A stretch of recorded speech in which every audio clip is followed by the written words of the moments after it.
Praise the lord. ఈ Bible quiz programme మీకు మీ కుటుంబంకు చాలా ఆశీర్వాదకరంగా దీవెనకరంగా ఉంది అనేది నేను మనస్ఫూర్తిగా భావిస్తున్నాను. ఎందుకంటే నేను అడిగే ప్రశ్నలకు మీరు సమాధానాలు చెప్పాలి అంటే తప్పనిసరిగా బైబిల్ని ఓపెన్ చేసి చదవాలి. అలా అయినా కొంతమంది అయినా బైబిల్ని ఓపెన్ చేసి చదువుతారు అనే ఉద్దేశంతో ఈ బైబిల్ క్విజ్ ప్రోగ్రామ్ని స్టార్ట్ చేయడం జరిగింది. మొదటిగా నేనటి ప్రశ్నలకు సమాధానాన్ని స్క్రీన్ మీద చూపిస్తాను, చూడండి. ఇంకా ఆలస్యం చేయకుండా ఈరోజు బైబిల్ క్విజ్ని స్టార్ట్ చేసేద్దాం. Question number 1. ఇమ్మానుయేలు అను పేరుకు అర్థం ఏమిటి? Question number 2. యేసు పుట్టినప్పుడు ఆయనను చూడడానికి వచ్చిన జ్ఞానులు ఎంతమంది?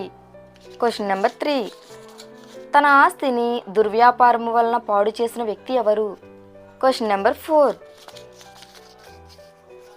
ఎవరు చనిపోయి దేవదూతల చేత అబ్రహాము రొమ్మును ఆనుకొనుటకు కొనిపోబడ్డారు? Question number 5. నీ సహోదరుడు తప్పిదము చేసిన ఎడల అతనిని ఏం చేయాలి?